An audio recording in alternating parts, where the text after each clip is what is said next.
Hello, friends.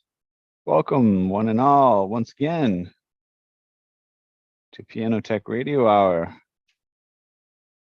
Good to have you back here again with us.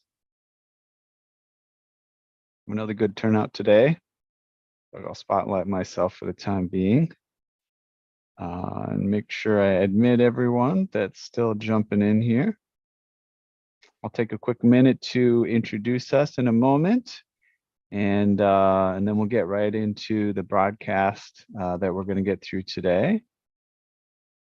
And I'm coming to you actually from New York City today. I'm typically in the Chicago area, if you didn't realize that.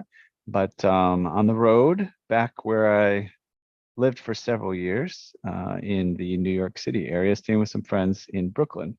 So if you're around New York, I don't know. I'm pretty busy while I'm here, but maybe we'll get a chance to meet up. All right. Let me give an intro here for those folks out on the socials to what's going on here today, and we'll get rolling after that. But welcome to Piano Tech Radio Hour. What we do here is we gather every Saturday to meet with and learn from the most fascinating and knowledgeable folks in the piano world, including manufacturers, rebuilders, musicians, makers of other instruments, and of course, piano techs. Our mutual goal is to become better at our craft, to help each other, and to create an ever more musical world together. Piano Tech Radio Hour is brought to you by Piano Technicians Masterclasses, an online learning resource that brings you cutting-edge instruction from piano industry masters without leaving your home. You can find out more about that at pianotechniciansmasterclass.com. And of course, this program is a subset of Piano Technicians Masterclass called Piano Tech Radio Hour, which you can subscribe to independently. And you can subscribe there by going to bit.ly/join PTRH. That's bit.ly/join PTRH. And momentarily, I will also be sharing in the chat various information for you. We're having some very cool master classes coming up that feature Joe Jackson, who's been with us a few times. He's a wonderfully successful piano guy in the St. Louis area, and he does everything, from piano sales to piano tuning with a huge team. Does moving. Just opened up like a piano themed yoga studio in an old gas station out there in St. Louis, doing all sorts of creative stuff. And he wants to talk in detail about sort of damper work, and I guess really pedal. The theme is like pedal work, so everything from the pedals to the lyre, to the trap work, all the way up to the damper head. So we're saying dampers head to tip of toe, right? But I'll put more information in the chat. I know you guys love the content that we bring, so I'm going to pull up the video here in a minute, share that with you for the remainder of the session, and let you enjoy what we've got to bring for you today. Of course, that's Nick Gravagna, but I won't go into too much more. I'll let that shine through in the recorded session. We'll give an intro of Nick and all that he can bring to the table. So give me one moment to bring that up, and we'll get started with it.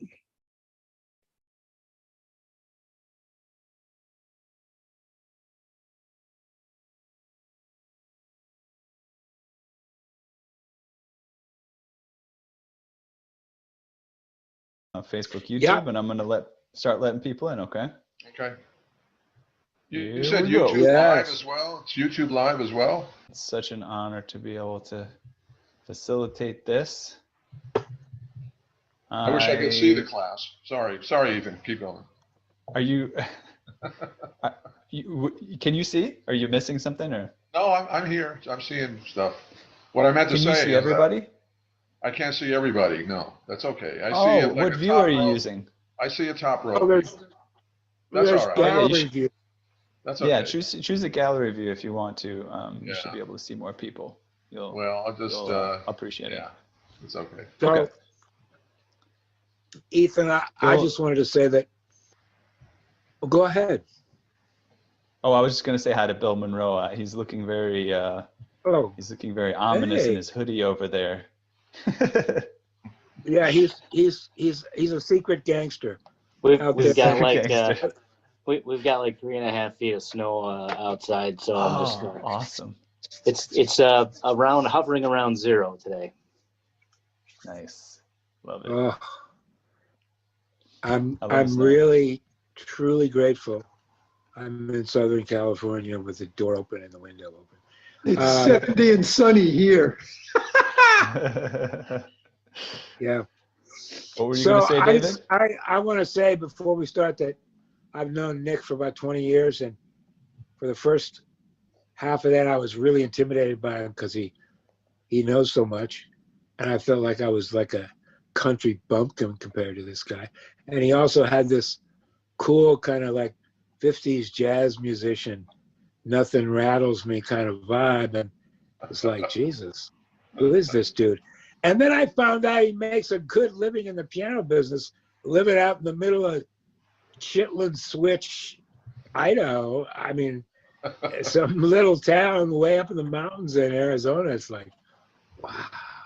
Yeah. And I started going to classes and reading his articles, and it's like, this guy's a master. And he knows a lot about a lot of different stuff. He knows a lot about action. He's an engineer, man. How intimidating. He knows knows a lot about actions, knows about soundboards.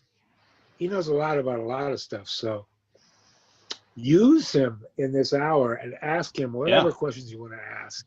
Yeah, I'd like to ask questions. Yeah. I'll give an intro here and then we'll dive into it. Okay, sound good? Cool. So just to remind everybody, you are here for Piano Tech Radio Hour. It's being brought to you by Piano Technicians Masterclasses, which is an online educational resource that offers you cutting-edge instruction from piano industry masters, hands-on experience in piano design, manufacturing. Why don't you give us a little bit of a maybe it's changed. So either give us a sense of like what's your day-to-day now, or if now is not much of a day-to-day, what has been your day-to-day in terms of what you're working on and within the piano industry? Wow, that's a big question. My day-to-day now is I bake bread. I do a lot of bed breaking. Bread bake. Semi-retired, but I still have my finger in the pie considerably. I still have a couple of soundboards coming in. I've got a Steinway B out in the shop with a new board and a new action. And so I'm still very much involved. But day to day, you know, I'm going to say 20, 30 years ago, was, you know, heavily involved in shop work, action overhauls, you know, a lot of voicing, well, that's, you know, when you do these big jobs and you put new hammers on, you're voicing all the time. And especially 25 or 30 years ago. Jesus. Then, absolutely. But then continuing, you know, all through this time. Oh, absolutely.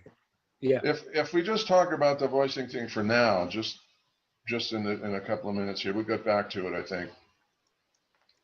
Is I learned early on that when people love the way their piano sounds, even if I don't try and talk them out of that. And also, I mean, I'll point some things out. Are you really happy with this? You know, the way it sounds.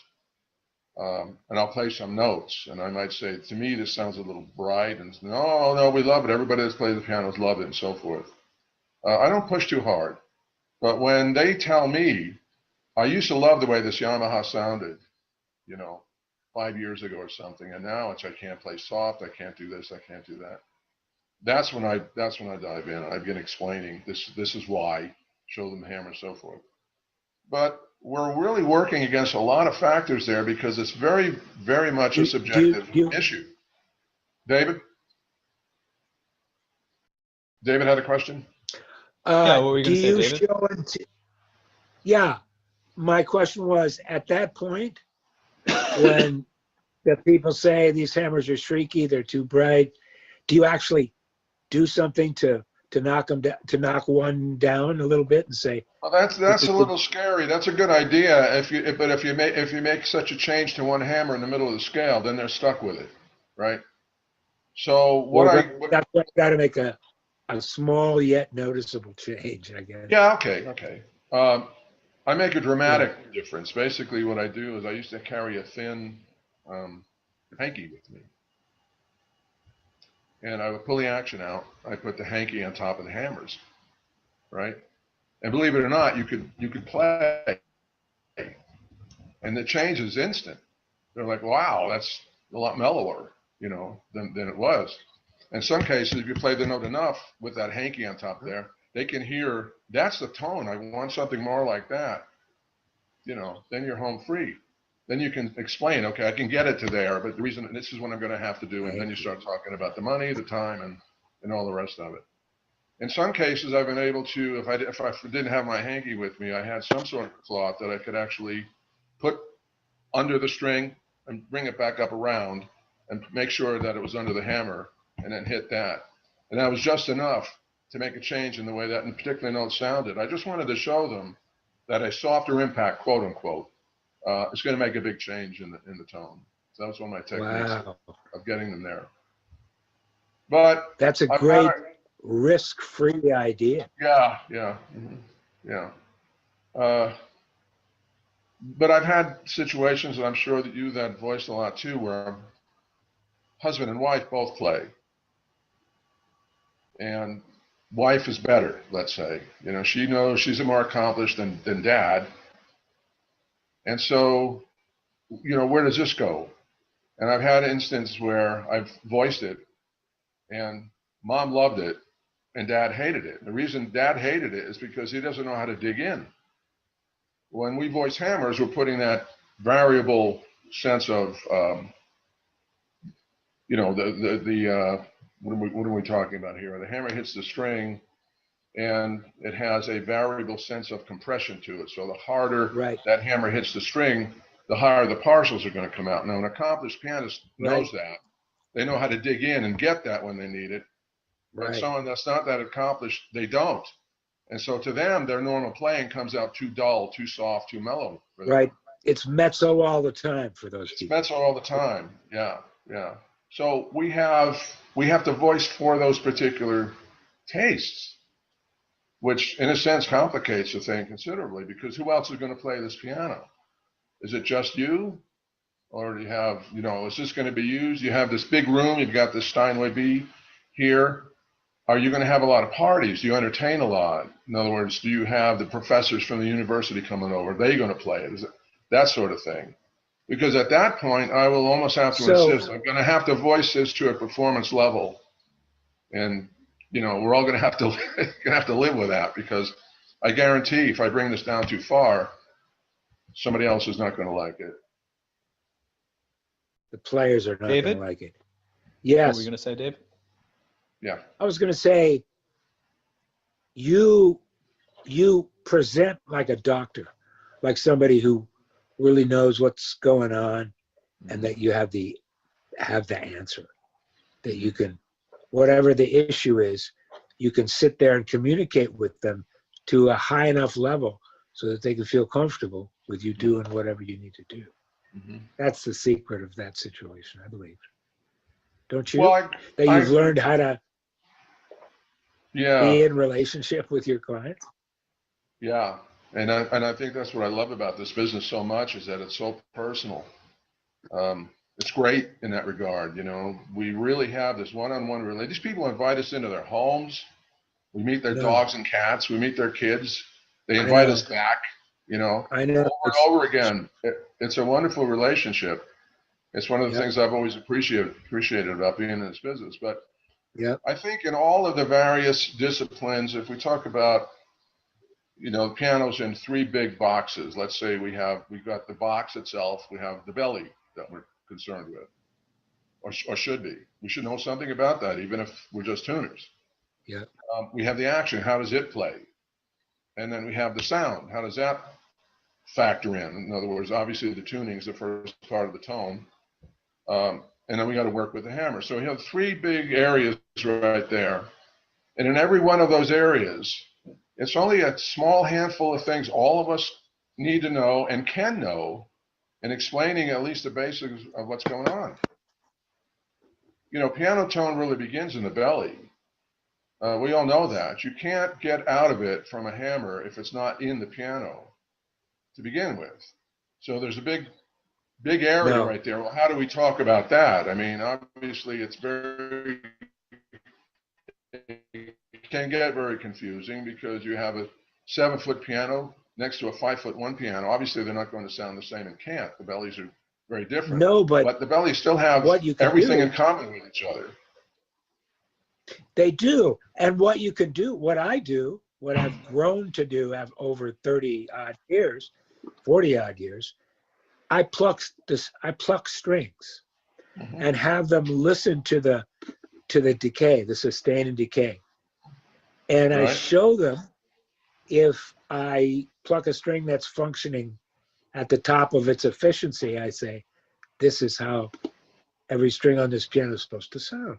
And Mhm. it pretty much does because the soundboard's functioning efficiency. Listen.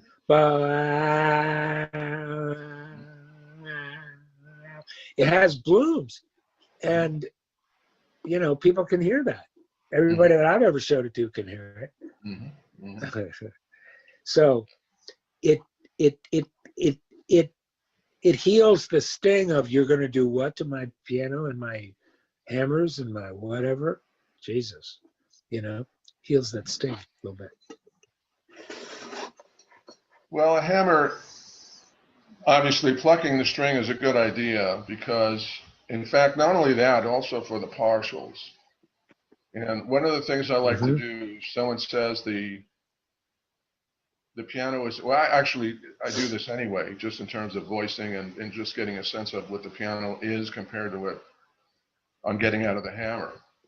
Now, we know the hammer strikes the string at a certain distance from the capo bar or the A-graph.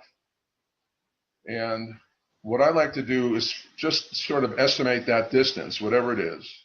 And then I go to the back of the string where the bridge is.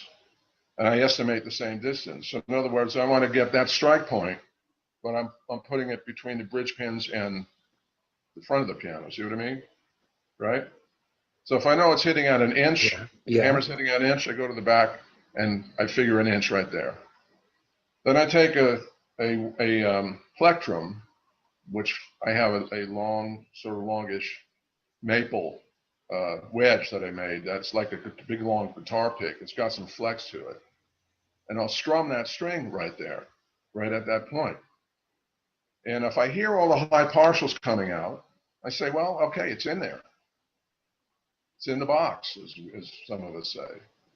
Then if I play the hammer and I don't hear those same high partials, then I know the hammer's not giving out what the piano has to give. So that's another way I communicate with customers, but mostly, myself if I'm in the shop. But obviously, a field setting too. So that's another little trick that I work with. Just to Now, reiterate, hammer striking a string. Keep going, David. That was Ethan. I was just going to say Ethan. to reiterate. Go, Ethan. So you just look to the point where the hammer hits the string, and then you use a pick or something like that to pluck it there to say this is the place where the tone should be coming from, and compare that with how it sounds when the hammer hits the string. Yeah? Yes. This is most of the concern is going to be in the so-called melody area, right? And also you have accessibility. So you can't really, in the front part by the A-graph, the dampers, everything's in the way. So you can't really strum it there, right? Got it. So all I want to do is figure out what is the distance, more or less, from where that hammer's hitting the string. If it's an inch, then I go to the back of the string, and I figure an inch from the bridge pins out. I see. So in other words, I'm pluck it there. Yeah, pluck it there, right.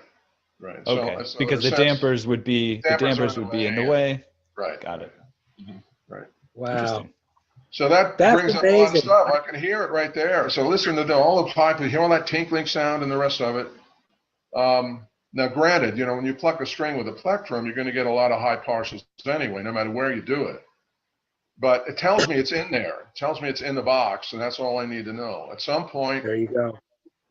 Right. At some point, if the hammer it needs to be harder, you can keep creeping up on it until you begin to hear those things kick in that you're listening for. This is assuming it's too dull, too dead to begin with. Hey, Nick, can you talk about the absolute crucial necessity of being a good diagnostician as a piano technician, coming up to a piano and basically knowing in a very short period of time what's going on with it, what's going on with the action, what's going on with the tone, what's going on with, if there's any real anomalies, you know. Can you talk I about mean, that? other than the usual stuff, in other words, if the action's really bad, we're going to know that instantly. Well, sure. I'm talking about, you know, like when you come up to a really good grand piano, but that's just needs a bunch of tweaking, action, regulation, tone wise, you know, to be able to really understand what it needs in a triage way. What's the biggest bang for the buck that could happen to this? Well, as you know, you play it, and you can tell immediately. So let's assume that it's in tune, even, right? At least enough in tune. You can tell pretty quickly if there's sort of a balance to the thing. Does the melody area, does it speak out? Is the bass too boomy by comparison? Right. Is it all too dead? You know, that Yep. sort of thing. Yeah. But for me, the first thing I want to know is the problem in the box or is it in the hammers? And that's why I'm talking about these other things about, plucking the string, strumming it with a stick for not only for sustain, but also to be able to hear, are there partials coming out? Because a soundboard that's dead, or in some cases, the soundboard's not dead, but the bearing is wrong. There are times when, the most important part of down bearing or checking it is the front bearing. Is there a front bearing? Does a string go up to a bridge uphill, go over the bridge, and it doesn't even necessarily have to go down. That's the usual model that's in our minds, and it's rarely the case in the real world. But you want this at least to be true, right? If this is true, there isn't anything you can do. I mean, you can regulate the action, you can tune it. You can make it better than it is, but it's never going to be what it should be because you have basically negative front bearing at the bridge. So that's one of the first things that I'm going to look at, right? And before I can even do that, I want to be able to tap at least a few strings down to make sure that they're down on the bridge. And, working with the bubble gauge. And is that just a visual? Oh, it can that be was my visual. question. That you do that with a bubble gauge? There's even a quicker way. You use it. I'm going to pretend. Okay, this is my bread knife. All right.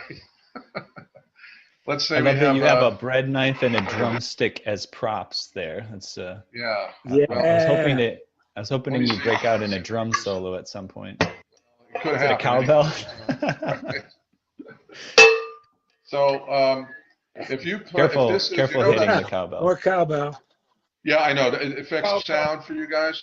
Yeah. More cowbell, somebody said. I know. No, don't bang it. Yep. Don't bang it. This is the top. More This cowbell. is the top of the bridge. Yeah. And you take your little 6-inch flexible ruler, the little steel one that we all have, right? And you place it between the strings, right on the bridge top. Okay. Nikki, That tells you that. Are you talking about the one that we keep in our pocket protector? You're the one we. Yes. Yeah, the real nerd stuff. Yes, the pocket protector. That's right. And you put it on the bridge top between the strings. It's going to give you the plain top of the bridge, correct? Right? Now, if the string happens to be going off in this direction, this is going to be below it. This is going to be below the string if it's going off in this direction. Is that clear? Let me do it this way. Yep. I'm really going to knock this all over. Are you talking about? You can see how the ruler, which is my knife, is below the string, which is going uphill. You can get an instant sense right there. On the opposite string, if bearing is good, right, you'll see it this way. That makes sense? Remember, this is the steel ruler. This is the string. I have. You'll see it immediately. I bought some bearing sticks from Dale Irwin, and I use the little short bearing stick. Now, It shows me immediately. Yeah. And you're right. It's a big, huge red flag for that piano if you're going to record it or perform on it. It's going to be for any serious use if it's got, reverse front bearing. Yeah. It will never sing No, like it you can't. want it to. It can't, because instead of pushing down on the soundboard, or even in a neutral situation, which isn't the worst case, but the interaction of the string to the soundboard is just all backwards. It's not working right. It's constantly pulling up on that front pin. And if you would actually pull those pins out, the string would fly right over the bridge top. And so that's obviously not going to work. But that brings up, the whole thing about how soundboards are supposed to function. And I can get into that a little bit here. I mean, things become axiomatic after a while, and almost. Go ahead, just again. Somebody asking? No, I think that David just said, yeah, go ahead and continue. Yeah. Yeah, I do have something. Go I ahead, don't really have. because as we were saying before. Okay. I don't see David, David. As we were saying before, David, going David's actually. going back to the basics. Very good. Yeah. The soundboard, it floats. It's been floating around for a long time that the least bearing you put on a soundboard, practically zero bearing, the better. And if you say something long enough, over and over and over again, then axiomatically we begin to say, okay, it's unquestionable. That's it. We all know. When people say everybody knows that blank blank blank, right? Or it goes without saying that blank blank blank. Well, it could be conventional wisdom is blank blank blank. blank blank blank, something like that. Yeah. Well, a soundboard is supposed to be compressed. They're made to be compressed. They're not made for strings to just sort of lie on there without pushing on the board. I mean, this is the simple physics of the matter. I mean, look at a violin for one thing. The strings, they attack that bridge, that little skinny bridge, at a very, very sharp angle and drop down. There's supposed to be downward pressure on that spring. The soundboard is the spring. That is, if you make it right, or if the manufacturer made it right, it is a spring. It's supposed to compress. If I had a little coil spring in my hand and I went like this, I would compress that. And when I did that, what did I do? I put energy into that spring, and energy has to be put into the soundboard. How much has been developed over time?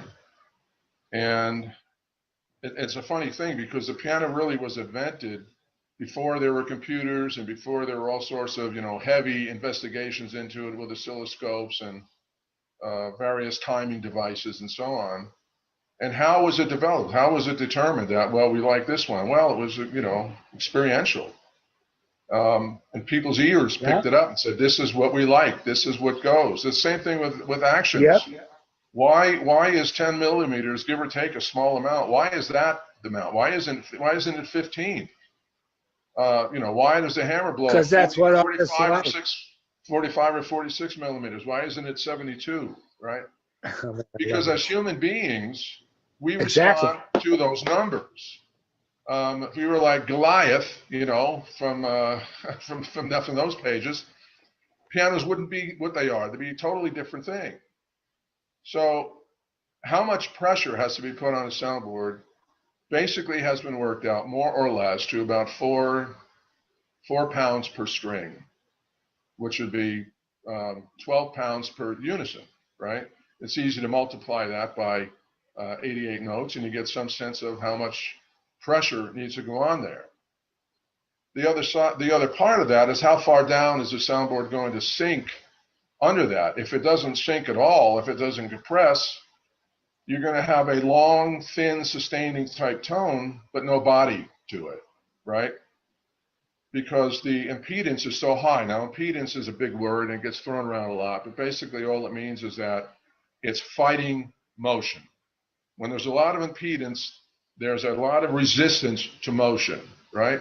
So the soundboard is fighting the sound vibration. Yeah, right. But when it's singing properly, it's fighting the sound, the mechanical vibrations of the string, It's fighting them in just the right way. But if you have a soundboard that's too thick, it's too heavy, Right. it's heavily ribbed, it's massive, then the string is not really pushing down on it. I mean, it is, but it's not getting anywhere. It's not compressing that spring. So what you get is a lot of impedance in there, and so that you get a lot of sustain. You don't want to hear it necessarily, but that string is going to vibrate for a long, long, long, long time. So obviously that side of the scale is a problem. The other side is a problem too.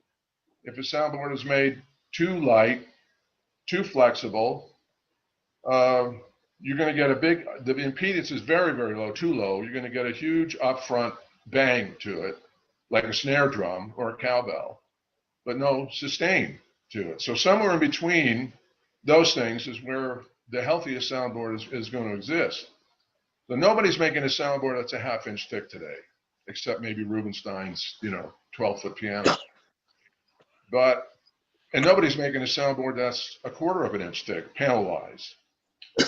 Nobody's making soundboards that have ribs that are 2 inches deep, to speak of. And nobody's making them where they're only a quarter of an inch deep either. So typical ribs are about an inch wide, a little less than an inch deep, pretty much. I'm generalizing here. Soundboards are more in the 3/8 of an inch vein throughout the panel, a little less than that actually, and they thin down at the edges. The whole point of all of this is it's been determined and it's been So worked out. David? Or somebody. Go ahead, David. just that there's a global, like, fairly small parameter for soundboards, just like there is for actions. Is that what I'm hearing from you? Yes, you are. Yeah. Yeah. And the same Awesome. holds true for guitar That's tops awesome. and violin tops. These things have been worked out. So we do ourselves a disservice if we depart from that too radically. We do have some latitude. I work out rib designs and I work out my own dimensions on the ribs because from the engineering standpoint, I want to have every rib doing the same amount of work as the rib next to it. That's maybe too far afield, but coming around to your bigger question, David, is what are we looking for in terms of a healthy soundboard? So we have to go with the idea that the manufacturer put something in there that's more or less working. It might not be ideal, all things considered, but it's basically working. So I'm looking for bearing. I'm looking for sustain. I'm looking for crown in the soundboard, right? And that's not so easy to do because you have to climb under the piano sometimes and do that. But you can do it even with a 1-foot ruler. If you get under there just right, you push it up there somewhere, you might see, if you see a little bit of a gap there, obviously that's a good thing. That's the most difficult part though, trying to find out, does this soundboard have crown in it? And we've all done the old, I don't want to do it now, and I like crawling under pianos like that at my age, but used to have the string on a stick and another string on another stick over there, and somehow we managed to get it through the beams and pushed it up, and then had a flashlight just right and saw a shadow and all this. That's not very practical. But you can also kind of get a sense of it just by looking at it. If the light's just right, you can kind of see, okay, the light shines off a bubble differently than it does off a flat plane. You can get some sense of whether there's crown in there, but those are the big things. I want to see that there's some kind of bearing. Now, rear bearing freaks people out, and it should not. When I went to work for, well, maybe I won't mention names, but I measured a whole lot of new bearing on new pianos of various, high-end makes. Yeah. And at least 70% of them had either no bearing on the rear or negative bearing on the rear. It wasn't terrible, but it was definitely there. So in that case, if we go back to our bridge here, I didn't think I'd be using this for a bridge. So you have positive bearing coming up, then it crossed over the bridge, and then it went uphill to the rear duplex pump. Wow. Okay? In our mind, the model should be this, correct? Yeah. Right? Or at least flat going off to the duplex pump. but then many of excellent sounding pianos, it goes uphill to the duplex bottom. So that's not going to freak me out. That doesn't freak me out. I've seen too many pianos that sound just fine that way. This one, however, is the critical one. This cannot be negative. It can even sort of be flat to a degree, but once it goes this way, there's nothing you can do with it. I mean, you can make anything a little better, but yeah, that's right. But here's the mystery: is I have maintained pianos for decades with old, flat boards that sound great. Mm-hmm. Yeah. That sustain and that project, and it's like, why do they? Well, David, Do these pianos have negative front bearing? We got to get that out of the way first. Probably not. They're flat in front. Right. And I have They two. don't have, they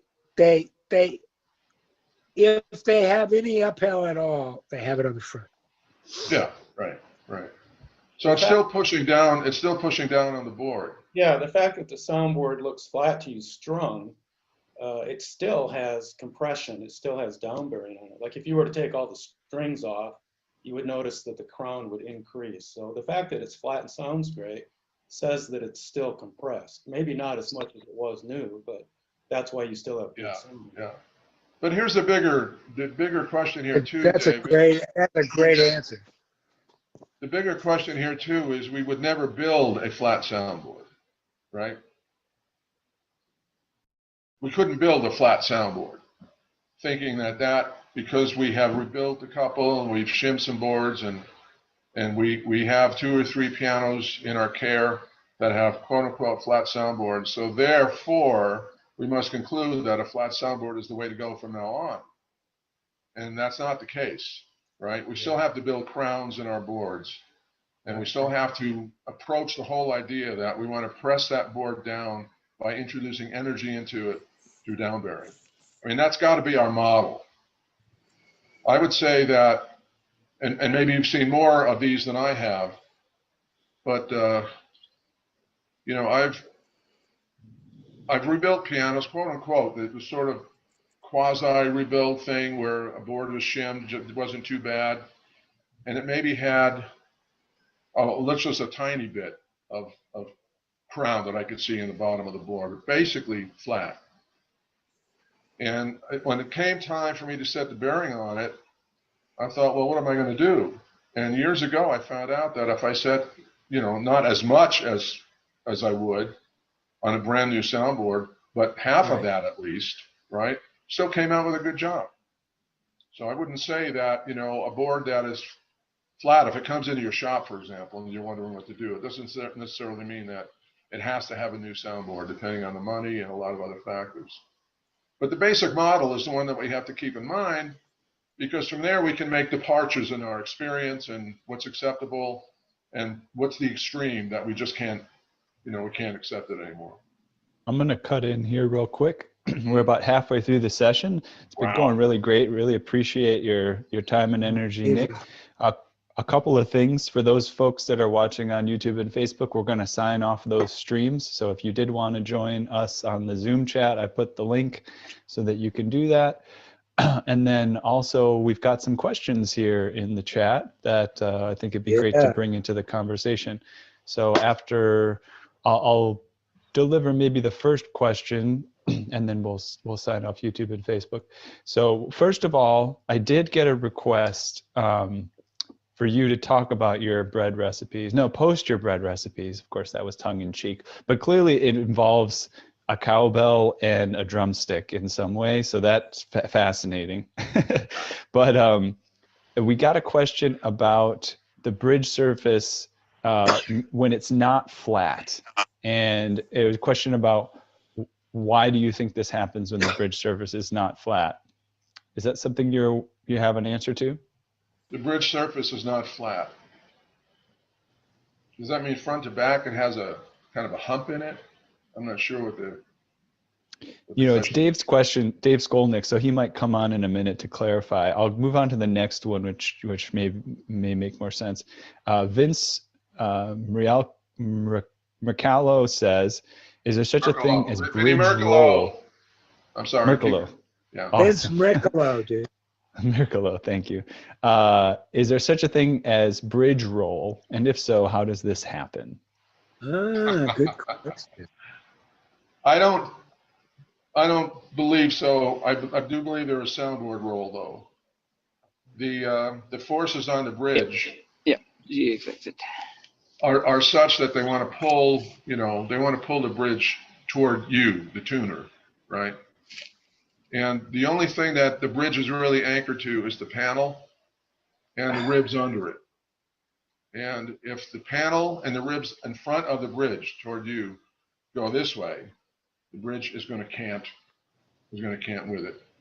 Usually, when I've seen so-called quote-unquote bridge roll, and Vinny's going back a lot of years because this was something that was a big talking point decades ago, more so than it is now. That's what I found. I found out the soundboard itself had sine waved. Instead of having a crown like this, it had a sine wave in it, and the bridge had followed the downhill slope of part of that sine wave. So that's a simple answer to it anyway. Okay, The great. cowbell, let me show you this. All right, a cowbell has virtually no impedance because when I hit it, you hear a little bit of sustain, right? Then it's gone. But this, on the other hand, you'll love this. This is a pot. And if I hit this, can you hear that? Ooh, that's nice. Oh, yeah. Beautiful. Do it again. Now, what's the difference between this and the cowbell? Is that this has a lot of impedance to it. It's not letting its energy out very quickly. It's taking a long time to let it out. The same thing with a snare drum, right? That's what I'm a drummer, so I know this, but a snare drum is just a rat-tat-tat. There's no sustain in a snare drum, but there's a lot of sustain in a timpani, for example. So we're talking about impedance issues there. So somewhere in between that and this is where our soundboards have to be. And the magic is in there only because it's been discovered and worked out through time. As piano rebuilders, we try and blueprint that and work it. The diaphragmizing of a soundboard, the full diaphragmizing of a soundboard goes back to Steinway, 1936 or so, somewhere in there, when they came out with their little S and little M pianos, and the soundboards were diaphragmized all the way from the center all the way to every edge, including the belly rail edge, everywhere, from about 320 thousandths of an inch to like a quarter inch everywhere at the edge. And the point of this is really very simple. And virtually all piano builders I know that do really the nice work, the best work, diaphragmize their soundboard somewhere. Now, if you think about how we understand this in terms of a string, does a string vibrate completely between two fixed points exactly? No, right? No. Because we know that the mass of the string and the thickness of the string creates, in other words, it actually vibrates in from those points just a little bit. The actual vibrating points of a string are not exactly at the A graph, not exactly at the bridge pin. And the thicker the string, the farther in that moves, the actual vibrating points. That's why we have inharmonicity. That's one of the reasons. And the soundboard's the same way if you think about it. So why are ribs scalloped down, for example, right? Somebody answer that. Just take a stab at it. Not you, Mikey. I know you know. Well, because it's too much mass going into the rim, right? And that's right. Too much mass going into the board. Yeah. So when the ribs are scalloped down like that, the board actually, its vibrating point gets closer to the actual rim. The thicker those scallops are, as they get thicker, the vibrating part of the soundboard actually starts to come in towards the middle of the bridge more. Right? So all diaphragmizing does is follow that same idea. In fact, most of the diaphragmizing that goes down, the soundboard thinning, if diaphragmizing is not a word you're familiar with, follows that. So if you have an 8-inch section of a rib scallop, then that same 8-inch section is where you're going to do your rib thinning. Pretty much follows that. Now, when you get to the tail of the piano, where there's not a rib, that same thing sort of follows, though, right around. So at a minimum, an absolute minimum, a good soundboard to me, and we always make in this way, and I know how Mikey does his, as a minimum, the tail of the piano is thinned, and it comes up around the curve, and it goes into what I call the treble pocket right there. All of those areas have to be less thick than the middle part of the board. Right, and that's in round terms. So questions, observations on that?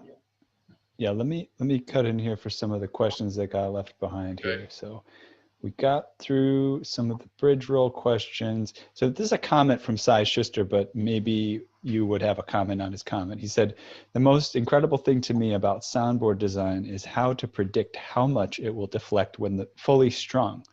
That's got to be some artistry. Do you have any experiences on that? Oh, like tons. To share? I have, yeah. Rick Wallace is always teasing me. I've got a spreadsheet for that, he'll say. I do have a spreadsheet for that, and I can predict it because it's based on beam theory. It's based on dome, how domes react. Because when a soundboard goes in the piano, it's not just a curl, right? Not just a channel.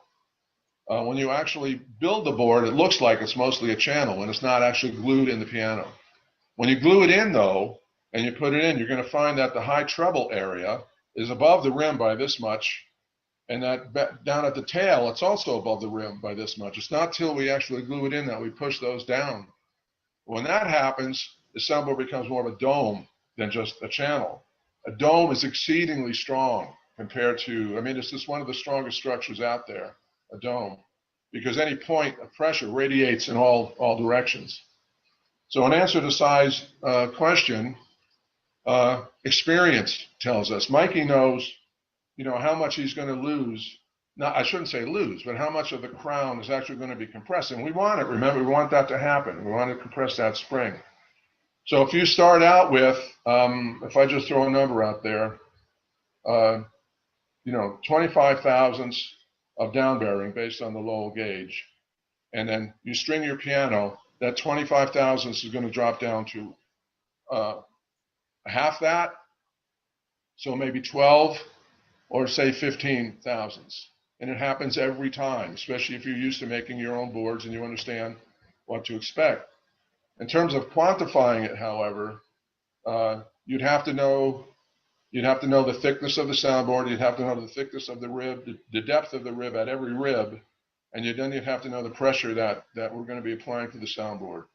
And it can be calculated. And I've done it. And also you have to include the bridge itself, which is considered the last final rib.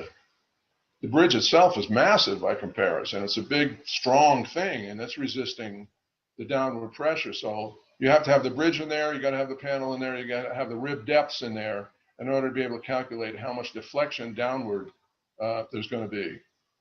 But for the most part, a healthy soundboard that's based basically from what you see out there, Cy, it's going to lose, if it starts out healthy and brand new, it's going to lose about a half or a third of what's showing in the unstrung condition. I'll head to the next question. Thank you for that. Next question is from Jim Kelly. He says, this was a direct message to me, that's why you might not see it in the chat. He said, any thoughts on crescendo punchings from Jurgen? I have a Yamaha C6 and a Mason Hamlin Grand, both with give and wear on the front key pin punching. Seems like a firm bushing would be best. I love Jurgen, and I've used all the different types. And I don't think, for me, there's any particular reason not to use. The very old stuff I still have from I think it must be literally 50 years ago, is so flimsy and so soft I would never use it. But the modern stuff that I've seen come out of the usual supply houses is reasonable. I want some firmness there. Not everybody likes a really, really firm bottoming out of the key, by the way. Some people like it a little bit more flexible. To me, the simplest answer, it's a matter of. That's right. And different piano Yeah, taste. it's a matter of taste. Yeah. Um, See, we're running out of and time. you know, I've Go ahead. tried the crescendo punchings on a ton of different pianos, and some of them love them. Yeah, Some of them, my fingers love them, and Yeah. some of them, my fingers, ew, it's too hard. it's too hard. Too hard a landing. Too hard a landing. That's right. Yeah. That's right. One of the other things I want to bring out, it's become axiomatic of a long time ago that everybody knows a hammer needs to get off the string as fast as it can. That was what we all believed. That's what we all taught. The physics of it, though, are different. That that's a half truth at least, right? So we were taught then you got to make sure you needle the shoulders and do all this kind of stuff to make the hammer resilient, because the hammer's got to bounce off that string as soon as it hits it. Well, the reality of the situation is that, and the physics of it, this isn't just an opinion. The physics of it are that a hard hammer, imagine a maple hammer, right? That's the one that gets off the string in a hurry, real fast. But you tell me what kind of tone you're going to get from a maple hammer. Terrible. Terrible. It's going to be tinny, right? If nothing else, it's going to be tinny, a lot of high partials. What really is happening, and it's supposed to happen when a hammer hits the string, is that it's supposed to flex on the string a certain amount, and then it's supposed to sort of push off. Now, as a drummer, I know this firsthand because the piano's a string instrument, it's also a percussion instrument. The hammer is considered a mallet. So when that mallet hits the string, the physics of it insists that the longer it stays in contact